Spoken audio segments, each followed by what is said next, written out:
الله الرحمن الرحيم. الحمد لله رب العالمين، والصلاة والسلام على شمس الهداية واليقين. أما بعد، أعوذ بالله من الشيطان الرجيم. بسم الله الرحمن الرحيم.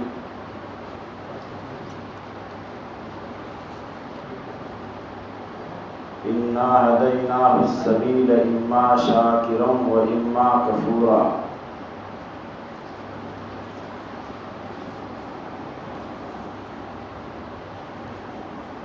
عزیز ساتھیوں، یہ قرآن پاک کی ایک آیت جو پہلے ہم نے تلاوت کیا تھا، هل أتى على الإنسان حين من الدهر، اس کے بعد پھر اللہ تعالیٰ نے فرمایا ہے انا ہدیناہ السبیل اما شاکرا و اما کفورا. وہاں اللہ تعالیٰ نے انسان کا وجود، انسان کی تخلیق اور انسان جب کچھ نہیں تھا تو اللہ تعالیٰ نے اس کا وجود بخشا. اس کے متعلق 2 ہفتے 3 ہفتے سے بیان ہو رہا تھا. پھر اس سے پچھلے ہفتے میں ہم نے اللہ کی قدرت کے متعلق کچھ گفتگو کی تھی. کچھ باتیں ہو سکتا ہے آپ کو یاد بھی ہو. تو اللہ کی قدرت کے متعلق ہم نے بتایا تھا بہت سی چیزوں کو اب اتنی زیادہ ہے کہ آدمی اس کو شمار نہیں کر سکتا ہے، اور بیان کرتے چلا جائے اللہ کی قدرتوں کو تو پھر وہ بیان ہی نہیں اختتام پذیر ہوگا. کچھ باتیں ہم نے بتائی تھی، جیسے مثلا آنکھ کے بارے میں بتایا، معدے کے بارے میں بتایا. معدے کے اندر جو تیزی ہوتی ہے اور خون کی سپلائی ہوتی ہے، ان چیزوں کے متعلق ہم نے ذکر کیا تھا. اسی طریقے سے آج ایک چیز پر اور خوب غور کیجیے. ہم گاڑی چلاتے ہیں تو 4 چکا گاڑی میں ایک آگے والے شیشے کے اوپر وائپر لگا رہتا ہے. جو بارش ہوتی ہے تو پانی کے بوند کو صاف کرتا ہے.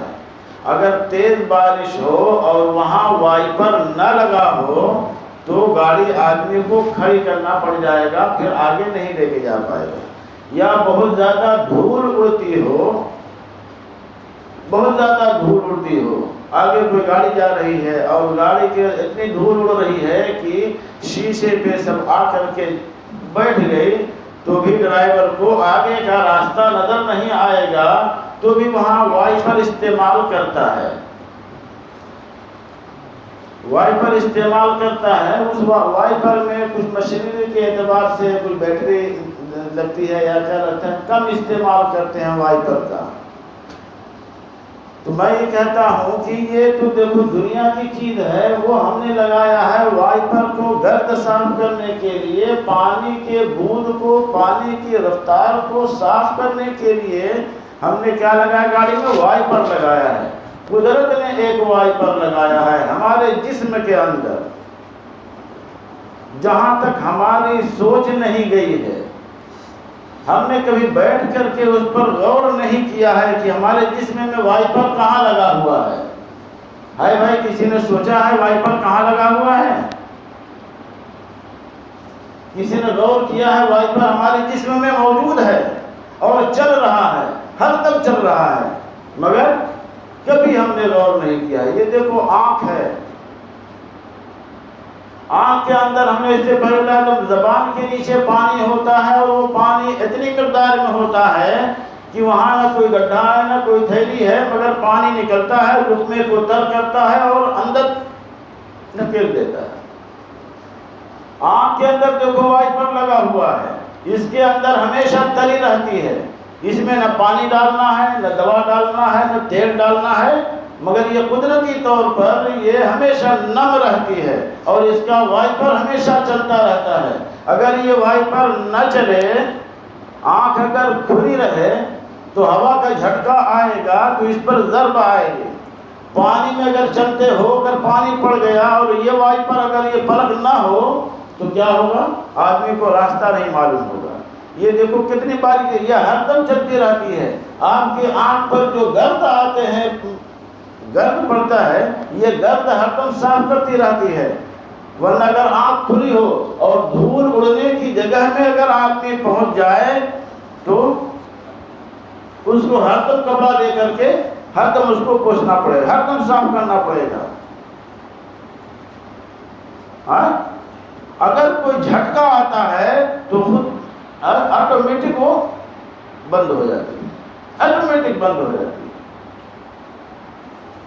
ہاں، یہ ہے دیکھو قدرت کا نظام۔ اس طرح سے اگر ہم ایک ایک چیز پر غور کرتے جائیں گے تو اللہ تعالیٰ نے ایسی ایسی حکمت پیدا کیا ہے ہمارے اندر، اور اسی کے لیے کہا گیا ہے کہ خوب غور کرو، خوب فکر کرو، اس کے اندر تدبر کرو کہ اللہ نے ایک ایسی ایسی قدرت ہمارے اندر پیدا کیا ہے، ایسی ایسی مشینری پیدا کیا ہے کہ جس پر اگر ہم غور کریں تو اللہ کی معرفت بڑھے گی۔ تو ہم وہاں تک پہنچیں گے نا بھائی، یہ قدرتی نظام ہے۔ اگر ہم اس پر غور نہیں کریں گے، اگر ہم گہرائی سے اس پر غور نہیں کریں گے تو اس کے بنانے والے مستری پر یا اس کے بنانے والے انجینئر پر ہمارا دماغ کیسے جائے گا؟ ہمارے دماغ کو وہاں لے جانا ہے کہ اس کو بنانے والا وہ کون ایسا کاریگر ہے، کون ایسا مستری ہے جس نے اس کو اس طرح سے بنا دیا ہے کہ یہ ہر دم چلتا رہتا ہے، پانی آیا تو بھی صاف کیا، گرد آیا تو بھی صاف کیا، اور ہم کو ہر دم صفائی کر کے دیتا رہتا ہے۔ اگر یہ پلک نہ ہو تو راستہ چلنا، تیز ہوا میں آدمی کو چلنا دشوار ہو جائے گا۔ جہاں گرد آئے گی تو گرد آ کر کے آنکھ پہ بیٹھ جائے گی، یا تو صاف کرو، اور جیسے آدمی بارش ہوتی ہے آدمی چلتا رہتا ہے تو دیکھتے ہو ہر دم آنکھ یہ پلک صاف کرتی رہتی ہے۔ یہ قدرت کا نظام ہے، مگر ہم اس پر کبھی غور نہیں کرتے ہیں۔ تو میرے عزیز دوستو، ہم نے اس سے پہلے کہا من عرف نفسہ فقد عرف ربہ، جس نے اپنے آپ کو پہچان لیا اس نے اپنے رب کو پہچان لیا۔ بغیر دل کے آڈر کے کوئی انگلی نہیں ہلا سکتا۔ اب ہم اصل مقصد کی طرف چل رہے ہیں۔ جسم کے اندر روح ہے، اس کا بیان ہم پہلے کر چکے ہیں۔ جسم کے اندر روح ہے، کہاں ہے روح؟ کہاں ہے بھائی؟ ہاتھ میں ہے، پیر میں ہے، سر میں ہے، کہاں ہے؟ اگر ہاتھ کٹ جائے انسان زندہ ہے، پیر کٹ جائے انسان زندہ ہے۔ روح کہاں ہے؟ پورے جسم کے اندر ہے، پورے جسم میں وہ حلول کیے ہوئے ہے۔ چاہے آپ تاریکی میں ہوں، چاہے اجالے میں ہوں، چاہے سو رہے ہوں، چاہے جگ رہے ہوں، روح پورے جسم کے اندر حلول کیے ہوئے ہے۔ اسی طریقے سے احکم الحاکمین کی ذات ہے کہ اس کا آرڈر پوری کائنات کا وہ مالک ہے۔ جس طریقے سے ہمارے جسم میں ہمارا دل ہمارے اعضاء کا مالک ہے، ہمارے دل کے آرڈر سے ہمارے اعضاء حرکت کرتے ہیں، اسی طریقے سے اللہ رب العزت جو دنیا پورے عالم کا بادشاہ ہے، احکم الحاکمین ہے، پوری کائنات کا مالک ہے، تو اسی طریقے سے اس کا آرڈر ابھی تک تو قابل اللہ کی مرضی سے کے بغیر ایک پتہ نہیں ہلتا ہے، مگر اس کو ہم نے تفصیل سے اب بتا دیا ہے کہ مثال دے کر کے کہ جس طریقے سے انسان کا دل حاکم ہے اس انسان کے اعضاء کے اوپر، اسی طریقے سے اللہ رب العزت جو احکم الحاکمین ہے وہ پوری کائنات کے مالک ہیں، اور کائنات کا ایک ذرہ بغیر اس کی مرضی کے نہیں ہل سکتا ہے۔ اور اللہ تعالیٰ کہاں ہے؟ ہم یہ بولتے بھائی اوپر، ہم نے یہ کہا اللہ تعالیٰ اوپر ہے، ہمارے دماغ میں اوپر ہے، عرش الہی اوپر ہے۔ اب ہم یہ آپ سے پوچھتے ہیں کہ آپ کے جسم میں روح ہے، جان ہے، سب لوگ مانتے ہیں، اس کا کوئی نہیں انکار کر سکتا ہے، سب کے جسم میں جان ہے، مگر یہ بتاؤ کہ کہاں ہے، کس جگہ پہ ہے؟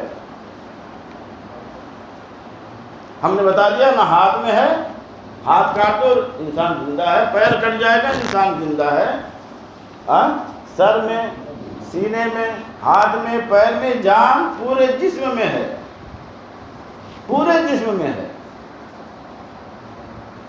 تو اسی طریقے سے اللہ رب العزت ہر جگہ موجود ہے، چاہے رات کی تاریکی ہو چاہے دن کا اجالا ہو۔ نیکی کرو گے رات کی تاریکی میں تو وہاں بھی اللہ موجود ہے۔ جس طریقے سے ہمارے پورے جسم میں روح حلول کیے ہوئے ہے، اسی طریقے سے اللہ کی ذات پورے جسم پر، پوری دنیا پر، پوری کائنات پر حاوی ہے۔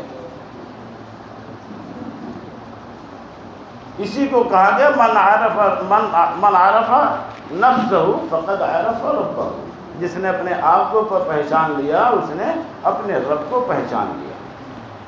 ہم کو اللہ تعالیٰ نے ایک گوہر عطا کیا ہے، اور یہ ایسا گوہر ہے کہ جس کی ہم کو قدر کرنی ہے۔ اس کو ایک مثال سے میں سمجھا رہا ہوں۔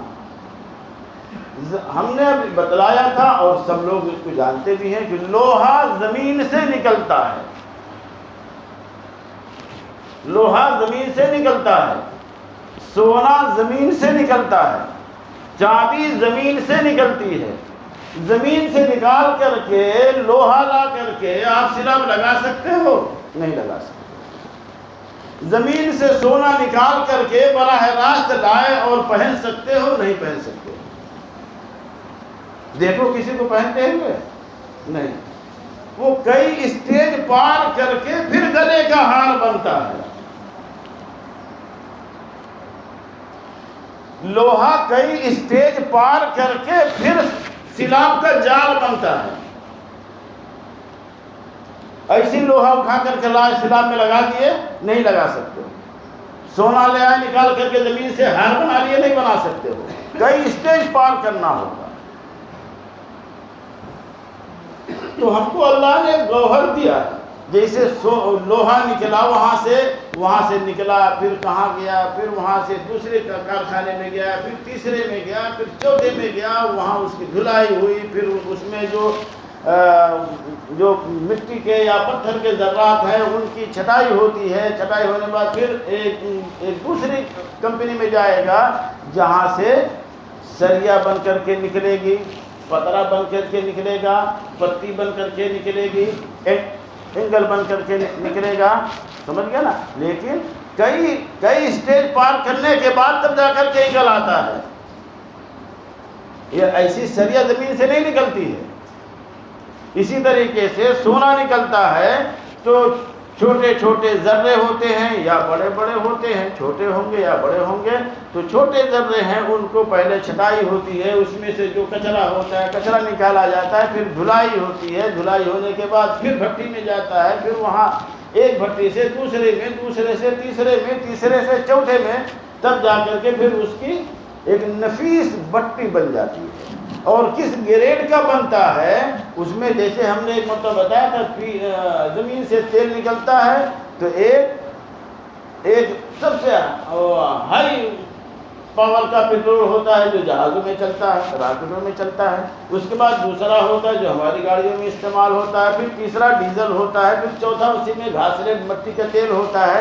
اس طرح سے اس کے گریڈ ہوتے ہیں۔ تو سونے کے اندر بھی گریڈ ہیں، اسی طرح لوہے کے اندر بھی گریڈ بنے ہوئے ہیں، نکلتا ہے وہیں سے، لیکن اس میں کچھ اچھی کوالٹی کا نکلتا ہے تو اس کو اچھی جگہ استعمال ہوتا ہے۔ تو یہ ہم کو اللہ نے ایک جوہر دیا ہے، اس جوہر کو ہم کو استعمال کرنا ہے۔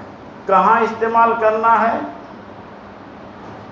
دنیا میں انسان پیدا ہوا ہے، ہمت کے اعتبار سے بہت کمزور ہے۔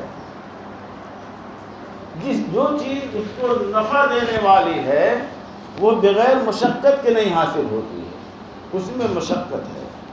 ہمت کے اعتبار سے آدمی کیسا ہے؟ بھائی ہم اکڑتے ہیں، ہمارے اندر بڑکپن آتا ہے، غرور آتا ہے کہ ہم طاقتور ہیں، لیکن اگر اللہ نے ایک مکھی اس کے اوپر مسلط کر دیا، اس نے ڈنک مار دیا تو بے چین ہو گیا، ہو جاتا ہے نا۔ جیسے برف چھوٹی سی ہے، شہد کی مکھی اور چھوٹی ہے، اس نے اگر آ کے ڈنک مار دیا تو آدمی بے چین ہو جاتا ہے. 2-4 چوٹی اگر چلی گئی وہ تو اور چھوٹی ہوتی ہے، 2-4 چوٹی اگر گھس گئی تو وہ بھی بے چین کر دیتا ہے. اور بھائی اس میں بہت ساری تفصیل ہے، مگر ہمارے اندر کبھی کبھی جو بڑکپن پیدا ہوتا ہے تو انسان پہلے اپنے آپ اپنی ذات پر غور کرے، اپنی ذات پر غور کرے. دنیا کو دنیاوی ضرورت میں آدمی مصروف ہو گیا ہے، جس کی وجہ سے اپنے دین کے کام سے تھوڑا سا دور ہو گیا ہے.